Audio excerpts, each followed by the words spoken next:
So right now is not a good time to be building a budget PC, and hopefully that's about to change, so let's talk about that today.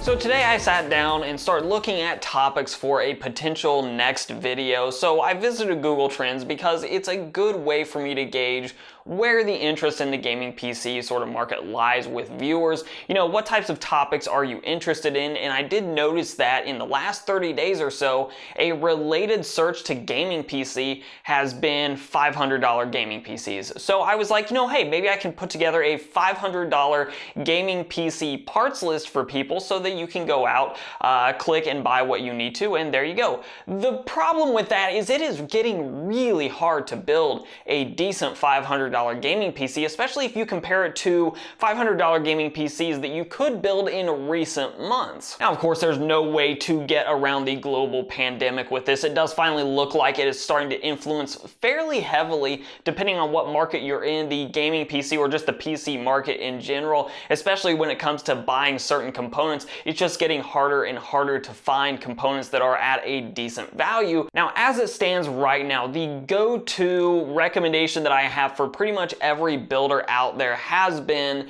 buy a Ryzen 1600 AF variant, or if it's not available to you, something like a Ryzen 2600, because they've been typically, yes, a little bit more expensive, but still a great value part. The problem is, right now it looks like the Ryzen 1600 AF variant is pretty much gone wherever I look for it. At least right now, I can't get my hands on one, even if I wanted to, and the 2600 is in a similar boat where it used to be a very good value. Now it seems like at a lot of retailers, at least in the United States, the 2600 is just not the same type of value that it used to be, especially when you start stacking it up to the Ryzen 3600, which is still in stock, at least in the United States, at a lot of different retailers. And I'll leave links to a lot of these parts down below in case you want to check current stock and availability and pricing, that sort of thing. But right now the 3600 is still available, so if the 2600 goes up in price, which it used to be right around that $120 price, but jumping $20 puts it into much closer proximity to that 3600, at which point I'd recommend just saving the extra money and going for the Ryzen 3600. The problem, of course, is the 3600 is really hard to fit into a good gaming build at $500 because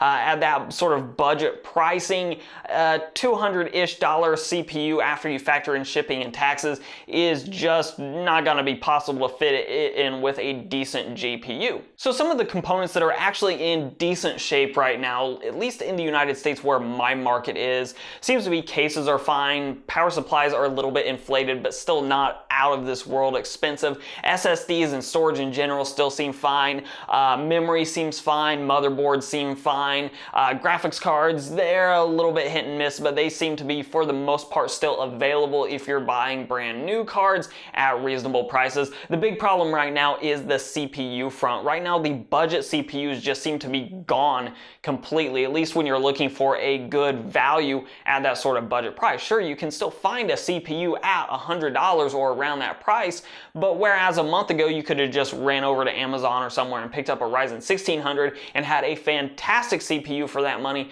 now you're looking at things like Ryzen 3200Gs, which are 4 cores, 4 threads, and really not a great value at that $100 price point. Now, the reason I alluded to waiting a little bit at this point is because Intel and AMD are both coming out with budget-oriented CPUs later this month. It looks like, at least for me, the go-to pick is probably going to be that Ryzen 3100 because paired with a very accessible B450 motherboard, you suddenly have 4 cores and 4 threads right at the MSRP of $100. And then, of course, Intel is coming out with its line of i3 processors, which are also going to feature 4 cores, 8 threads. So it's actually looking like we might get affordable CPUs in the very near future, providing, of course, they are actually in stock when they launch, and we don't just see a paper launch where, yes, they're technically available, it's just that you can't find them anywhere. Obviously, we have yet to see whether we're going to see that sort of paper launch or actual availability on those launch dates. Regardless, there is no way around it. A Ryzen 3100 at that $100 price point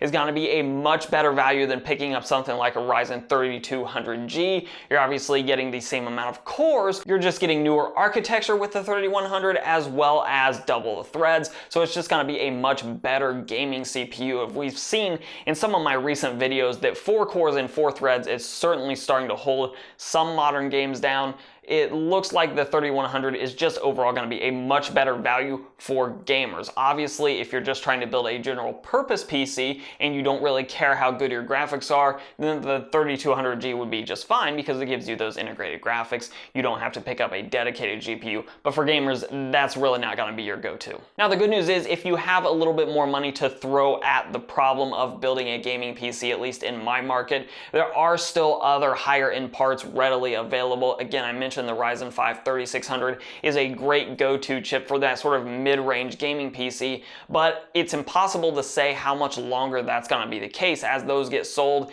at their sort of go-to pricing right now, they might go out of stock, and it's hard to say if they'll come back in stock reasonably soon or if they'll just be out of stock for a while. So if you're not building a budget PC, but you're building a mid-range or even a higher-end gaming PC right now, might be the time to actually start getting those parts together. It's impossible to know how long those stocks are going to stick around or how long those parts are going to remain in stock until we start seeing some of those being really hit hard by this whole global pandemic thing as well. Right now, though, the main casualty in the United States has definitely been the budget market, especially on the CPU side. For whatever reason, CPUs are just really hit hard on the budget end of things. That's making it really hard to build something like a $500 gaming PC if you're utilizing the new market. The used market is pretty tough. It's pretty dried up right now as well. So it's kind of hard out there if you're trying to build a gaming PC. But of course, I do want to know your guys' thoughts. I've been rambling long enough. What do you think about the current market, especially if you live somewhere other than the United States? Let me know what your local market is doing there as well,